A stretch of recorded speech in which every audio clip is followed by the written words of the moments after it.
Very good morning my dear student. आज lecture Hindi में है। ओकरा का वैज्ञानिक उत्पादन तकनीक इन हिंदी में है ये लेक्चर। आज unit number 2 lecture number 11। Subject है hort production technology for vegetable and spices crop hort 211। तो आगे बढ़ते हैं। इंट्रोडक्शन है ओकरा का। सबसे पहले बॉटनिकल नेम देखते हैं। इसका बॉटनिकल नेम है abelmoschus esculenta L, family malvaceae, and chromosome number इसका है 2n =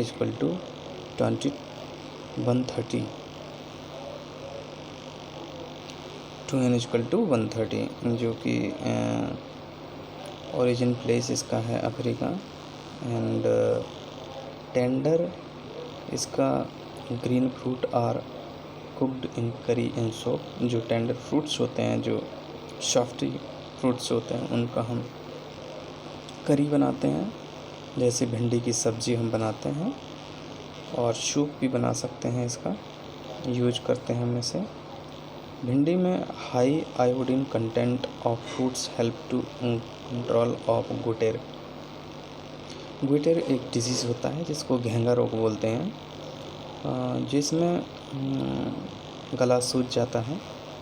ये आयोडीन की कमी से होता है इंसानों में। और ये ओकरा जो होता है, ये हाई आयोडीन कंटेंट होता है। इसमें ज़्यादा मात्रा में आयोडीन पाई जाती है, जिससे घेंगा रोग के कंट्रोल में काम आता है। The dry seeds contain 13 to 22% good edible oil and 20 to 24% of proteins पाई जाती है। ओकरा अगर आप खाते हैं, ओकरा का जो न्यूट्रिएंट्स होता है, इसके जो सीड में जो ऑयल परसेंटेज होता है वो 13 से 22% होता है, और 20 से 24% इसमें प्रोटीन पाया जाता है। इसके बाद हम बात करते हैं oil is use to soups and cosmetic industries. जो ऑयल होता है, जो इसमें ऑयल पाया जाता है, वो 13 से 22%। इसका जो यूज होता है वो सोप बनाने में किया जाता है, साबुन वगैरह बनाए जाते हैं। कॉस्मेटिक इंडस्ट्रीज़ जो मेकअप के सामान बनाए जाते हैं, उनमें इसके ऑयल का यूज़ किया जाता है। भिंडी के ऑयल का यूज साबुन बनाने में, और कॉस्मेटिक इंडस्ट्रीज़ के जितने भी प्रोडक्ट्स होते हैं, मेकअप के सामान के जो प्रोडक्ट्स होते हैं, उसमें इसके ऑयल का यूज किया जाता है। तो crushed seed is feed to cattle. इसके जो भिंडी का जो बीज होता है, उसको हम पीस के कैटल फीड यानी कि जानवरों के बच्चों का भोजन बनाया जाता है, उससे बना सकते हैं। कैटल फीड के लिए यूज़ किया जा सकता है। मोर प्रोडक्शन के लिए मिल्क का जो ज़्यादा उत्पादन अगर आपको जानवरों से लेना है, तो उसके लिए हम इसका यूज़ कर सकते हैं। और utilise to jute and textile industry and paper industries. इसका जो भिंडी का या ओकरा का जो फाइबर होता है, जिसके फाइबर मिलता है, उस फाइबर का यूज़ जूट इंडस्ट्री में किया जाता है। और टेक्सटाइल इंडस्ट्री में भी इसका यूज होता है, और पेपर इंडस्ट्री में तो इसका यूज़ होता ही है, जो कि काफ़ी बेनिफिशियल होता है। इसमें हम यूज कर सकते हैं इसको। उत्तर प्रदेश और बिहार, उड़ीसा और मेजर ओकरा ग्रोइंग स्टेट इंडिया। जो ओकरा की जो मेजर ग्रोइंग स्टेट है भारत में, वो उत्तर प्रदेश है, बिहार है और उड़ीसा है। इन राज्यों में ओकरा का जो मेजर एरिया है वो यहाँ पर पाया जाता है, जिससे ओकरा का उत्पादन भारत में होता है। सॉइल क्लाइमेट की बात करें तो ओकरा में soil is grown on sandy clay soil, but due to its well developed tap root system and relatively light and well drained rich soil are ideal मानी जाती है। इसका मतलब ये है कि जो आप सॉइल को सेलेक्ट कर रहे हैं ओकरा के लिए, तो सबसे पहली बात तो है कि सॉइल की जो क्वालिटी है वो सैंडी क्ले सॉइल होना चाहिए और बहुत अच्छी डेवलप सॉइल होना चाहिए, जिससे कि उसकी जो रूट सिस्टम होता है वो अच्छे से डेवलप होता है। अगर क्ले सॉइल होती है तो उसमें रूट अच्छा डेवलप होता है। रिलेटिवली हाई वेल ड्रेनेड होना चाहिए। जो ड्रेनेज सिस्टम है, पानी के निकास की जो व्यवस्था है वो बहुत अच्छी होना चाहिए। पानी नहीं भरना चाहिए खेत में जहाँ पे हम ओकरा का उत्पादन ले रहे हैं। ओकरा जो होती है सॉइल अच्छी पाई जाती हैं जिसमें वेल ड्रेनेज का सिस्टम होती है।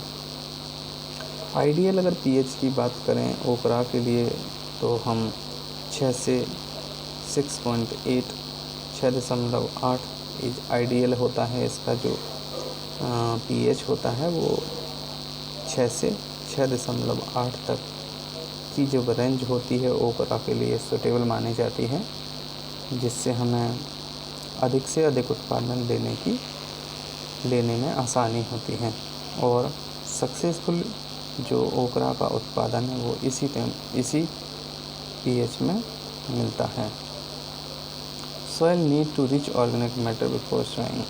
सोइंग से पहले इस बात को सुनिश्चित कर लेना चाहिए कि ओकरा में रिच ऑर्गेनिक मैटर यानी कि कार्बन परसेंटेज यानी कि गोबर का खाद या जो भी वर्मी कंपोस्ट या जो भी ऑर्गेनिक मैटर आप यूज कर रहे हैं या करना है उसमें ऑर्गेनिक मात्रा अधिक होना चाहिए सॉइल में।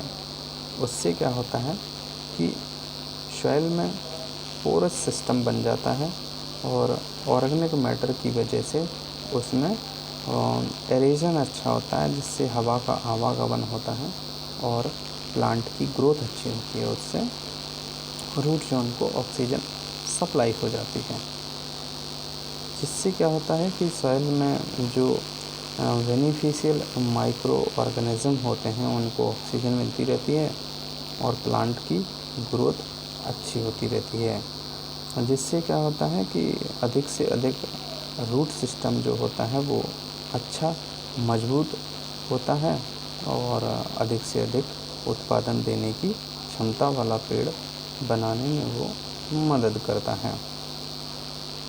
क्लाइमेट ओकरा required warm and humid climates, जो कि इसमें ये कहना चाह रहे हैं कि क्लाइमेट के लिए जो कंडीशन है ओकरा के लिए वो वार्म ह्यूमिड क्लाइमेट होते हैं।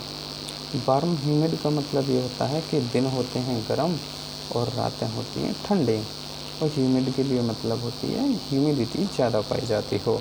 ये इस टाइप की अगर कंडीशन कहीं पर भी है तो वहाँ पर ओकरा उत्पादन बहुत ही आसानी से लिया जा सकता है और ये इसके लिए बहुत फेवरेबल कंडीशन होती है। It can be successful grown in hot humid areas. Hot humid areas में भी ये सक्सेसफुल ग्रोथ मानी जाती है। It can be hot humid area में भी इसको अधिक आसानी से उत्पादन इसका किया जा सकता है। Normal growth and development at temperature between 24 से 28 डिग्रीज प्रेफर्ड माना जाता है। इसका जो सक्सेसफुल जो फ्रूट का और प्लांट का जो ग्रोथ एंड डेवलपमेंट होता है वो 24 से 28 डिग्री सेंटीग्रेड इसके लिए बहुत ही अच्छा माना जाता है, जो कि इसके लिए ऑप्टिमम टेम्परेचर होता है।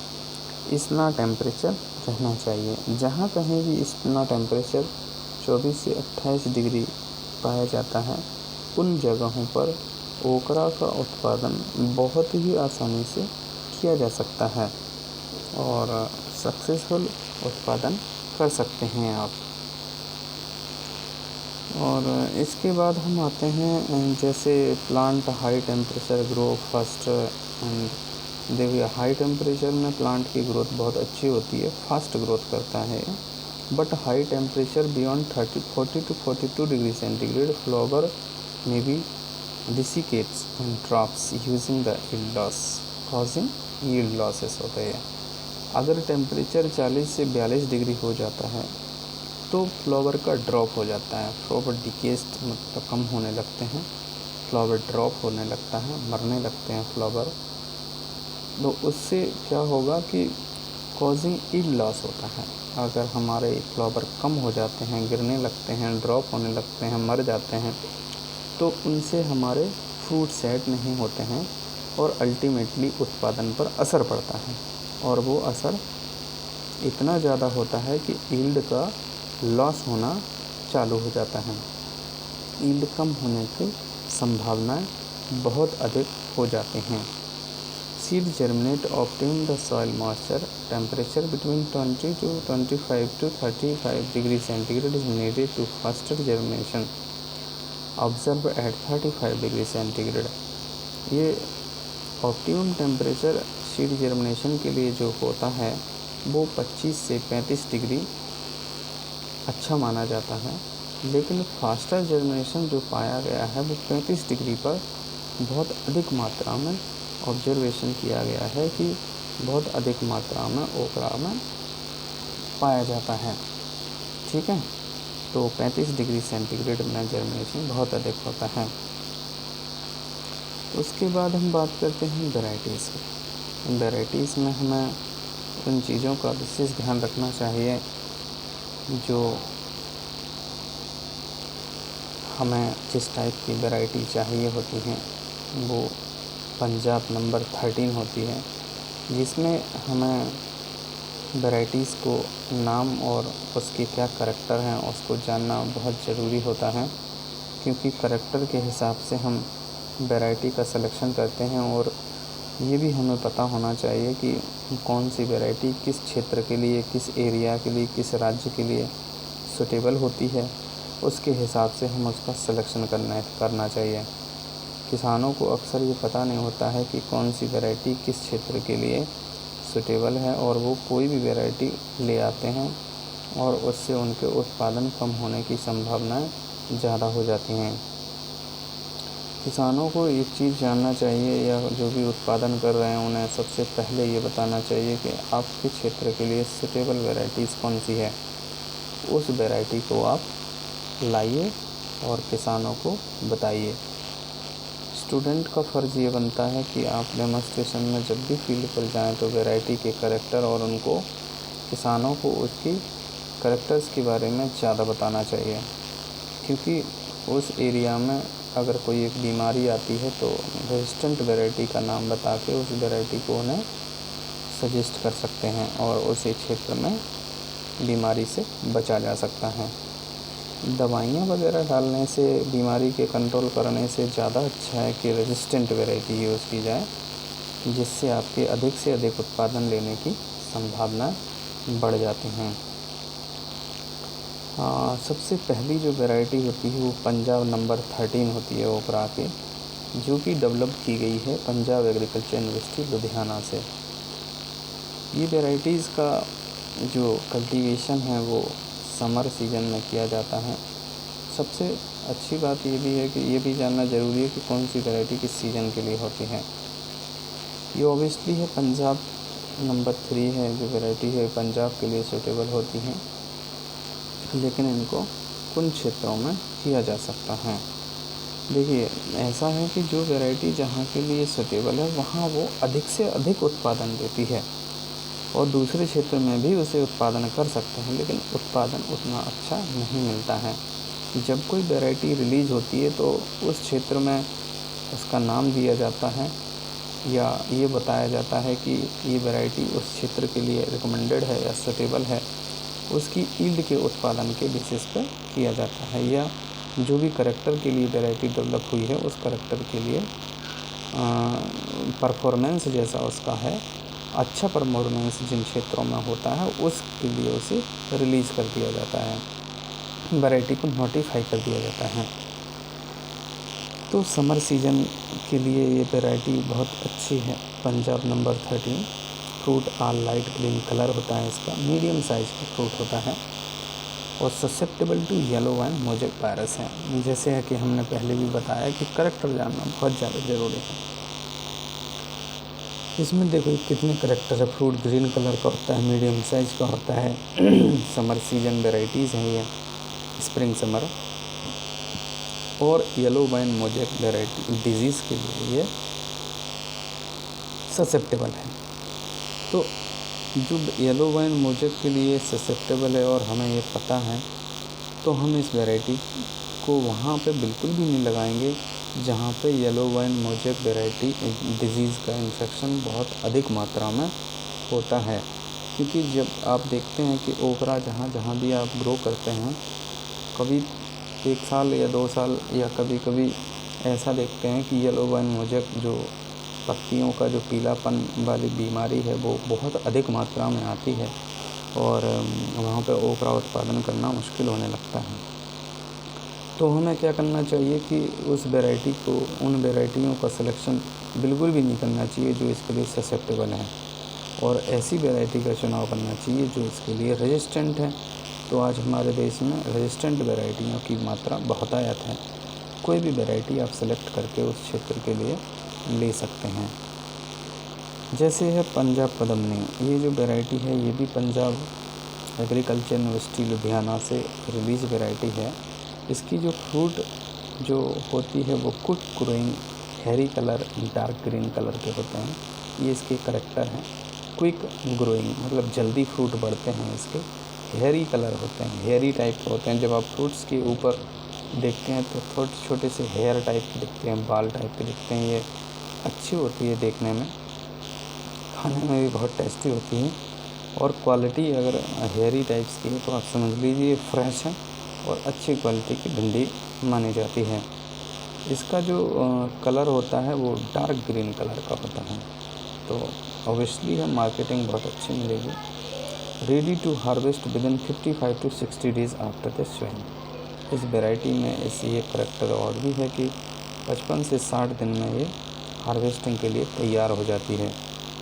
इसके बाद आती है variety it is tolerance to yellow vein mosaic. ये टॉलरेंट है, ये रेसिस्टेंस नहीं है, ना ही ससेप्टेबल है। ये टॉलरेंट वैरायटी है। टॉलरेंट वैरायटी में भी बीमारियां नहीं आती हैं। इसमें इसको भी आप उन क्षेत्रों में सिलेक्शन कर सकते हैं जहाँ पर ये बीमारी ज़्यादा आती है। इसकी जो एवरेज यील्ड होती है वो 40 से 48 क्विंटल पर एकड़ मानी जाती है। 40 एकड़ से 48 एकड़, 48 एक टन पर एकड़, क्विंटल पर एकड़ इसका उत्पादन मिलता है इस वैरायटी का, पंजाब पदमनी का। उसके बाद एक वैरायटी आती है पंजाब 7। ये resistant variety yellow vein mosaic virus के लिए रेजिस्टेंट वैरायटी है और ये जैसिड के लिए भी है और बॉर्म के लिए भी है। बॉर्म एक इंसेक्ट होता है। ये रेजिस्टेंट वैरायटी है। इनका हम सिलेक्शन कर सकते हैं जिन क्षेत्रों में येलो वाइन मोजेक का अटैक बहुत अधिक मात्रा में होता है। इसका जो फ्रूट्स होते हैं वो डार्क ग्रीन कलर के होते हैं, मीडियम साइज़ के फ्रूट होते हैं और इसकी जो एवरेज यील्ड होती है वो 40 कुंटल पर एकड़ होती है। और उसके बाद आती है पंजाब 8। पंजाब 8 एक ऐसी वैरायटी है, पंजाब 8 एक ऐसी वैरायटी है जो डेवलप की गई है पूसा स्वामी वैरायटी से होती है। सामनी वैरायटी से इसको डेवलप किया गया है। Fruits are dark green colour का होता है इसका और 15 से 16 centimetre at the time of harvesting इसकी लंबाई होती है फ्रूट की। देखिए इसका एक जो ड्रॉबैक है वो ये ड्रॉबैक है कि इसकी जो फ्रूट की लंबाई है बहुत अधिक होती है 15 से 16 सेंटीमीटर। लेकिन ड्रॉबैक इसका ये है कि जब हम इसकी पैकिंग करते हैं या ट्रांसपोर्ट करते हैं लॉन्ग डिस्टेंस मार्केट के लिए तो फ्रूट इसके बीज से टूटने लगते हैं, इसलिए, और इसमें जो थोड़ा सा फाइबर कंटेंट ज़्यादा आने लगता है। इसके लिए हमें ऐसी वैरायटी का सिलेक्शन करना होता है, या अगर हम मार्केटिंग की बात करें कि मार्केटेबल साइज़ क्या होती है ओकरा की, तो वो 6 से 8 सेंटीमीटर लंबा होना चाहिए, उससे अधिक नहीं होना चाहिए कोई भी फ्रूट को। अगर ऐसा होता है तो वो फ्रूट आपका अच्छा नहीं माना जाता है और ओकरा के उत्पादन के लिए ठीक नहीं माना जाता है, जिससे मार्केटिंग नहीं हो पाती है। ये टॉलरेंट है varieties yellow vein mosaic virus के लिए और रेसिस्टेंस टू फ्रूट बोरर के लिए। फ्रूट बोरर के लिए भी रेसिस्टेंट ये वैरायटी है, जहाँ पर फ्रूट बोरर बहुत अधिक मात्रा में आता है, मोज़ेक वायरस का अटैक बहुत अधिक मात्रा में होता है, तो वहाँ पर हम इन वैरायटी का सिलेक्शन कर सकते हैं।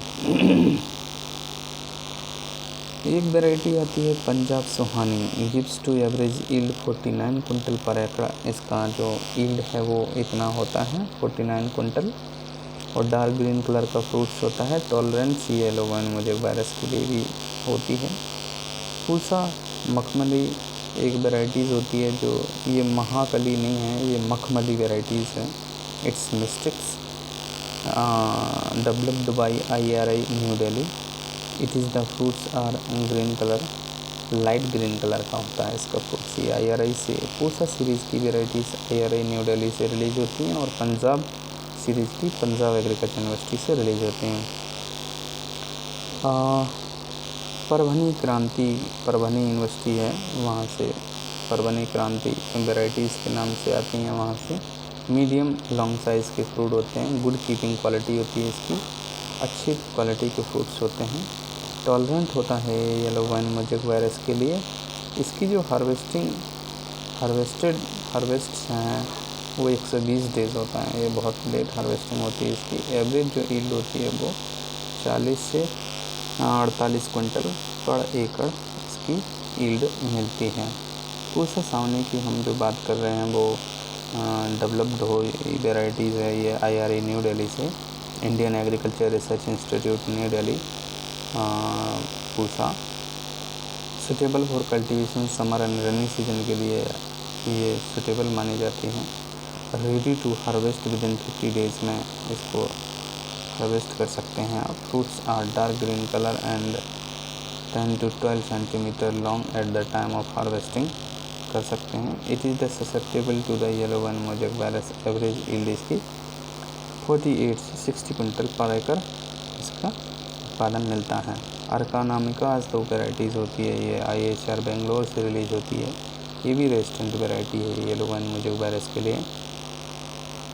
इट्स एवरेज यील्ड इसकी 80 कुंटल पर एकड़ होती है। इसकी उत्पादन बहुत अधिक होता है, अच्छा उत्पादन माना जाता है इसका। एक और वेराइटीज़ होती है जिसका नाम है Varsha Uphar variety, the high degree resistant to yellow vein mosaic virus. जहाँ पे बहुत ज़्यादा येलो वाइन मोज़ेक आता है तो ये अधिक से अधिक हाई डिग्री रेजिस्टेंट मानी जाती है वेराइटीज़, जो इसके लिए एकदम रेजिस्टेंट वेराइटी है। इसमें डिजीज़ का इन्फेक्शन नहीं होता है। टॉलरेंट टू लीफ हॉपर के लिए भी ये टॉलरेंस है, ये भी नहीं आता है इसमें। It can be grown spring summer season के लिए बहुत अच्छी मानी जाती है। It can be takes 46 to 47 days first picking. आप 46 से 47 दिन में पहली इसकी हार्वेस्टिंग फ्रूट्स की कर सकते हैं, होती है। और fruits bearing the start from the 4th node. जैसे ही 4था नोड आता है इसका, और इसकी फ्रूटिंग स्टार्ट हो जाती है। Due to the fastest growth of fruits, harvesting alternative stage is recommended.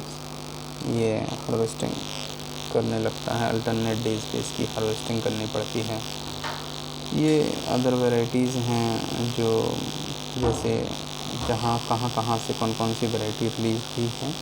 पहली बात तो नाम से ही उसे हम आइडेंटिफाई कर लेते हैं, जैसे अर्का, पूसा या कुछ और लगा रहता है तो उससे हम पता कर लेते हैं। लेकिन फिर भी यहाँ देख लेते हैं कि IRI से कौन सी वैरायटी रिलीज़ हुई हैं। पूसा मखमली एक वैरायटी है जो IRI से रिलीज़ होती है। IRI की रिलीज़ है पूसा मखमली वैरायटी है। पूसा पाउंचा वेराइटीज़ हैं, पूषा A4 वेराइटीज़ हैं, एंड पूषा सावनी सिलेक्शन 22 ये वेराइटीज़ रिलीज वेराइटीज़ हैं। और IHR से रिलीज वेराइटी हैं सिलेक्शन 10 अर्का अनामिका जिसको हम बोलते हैं, सिलेक्शन 4 अर्का अभय वेराइटीज़ हैं जो कि IHR बेंगलोर से रिलीज होती हैं। PIO की वेराइटीज़ हैं, पंजाब एग्रीकल्चर यूनिवर्सिटी की जो वेराइटीज़ है वो P7 हैं, पंजाब पद्मनी, पंजाब नंबर 13, पंजाब 8 जो वेराइटीज़ है ये पंजाब एग्रीकल्चर यूनिवर्सिटी से रिलीज वेराइटीज़ हैं। और IIVR Varanasi, Indian institute of vegetable research Varanasi जो इंस्टीट्यूट है वहाँ से रिलीज वेराइटी है DVR 1, 2, 3, 4 and VRO 3, 4, 6, 5, 2, 2, 22 and 25 varieties जो रिलीज वेराइटीज़ होती हैं ये वहीं से परभनी क्रांति, परभनी यूनिवर्सिटी से रिलीज वेराइटी हैं। एंड किरण एक वेराइटीज़ है, कोयम्बटूर CO1 वेराइटीज़ है, अरुणा MDU1 एंड आज़ाद क्रांति। कुछ हाइब्रिड वेराइटीज़ भी हैं इसके जो CO2 एंड CO3 वेराइटीज़ हैं। एंड कोयम्बटूर भिंडी हाइब्रिड 1 ये जो वेराइटीज़ रिलीज हैं ये कोयम्बटूर से रिलीज वेराइटी होती हैं, CO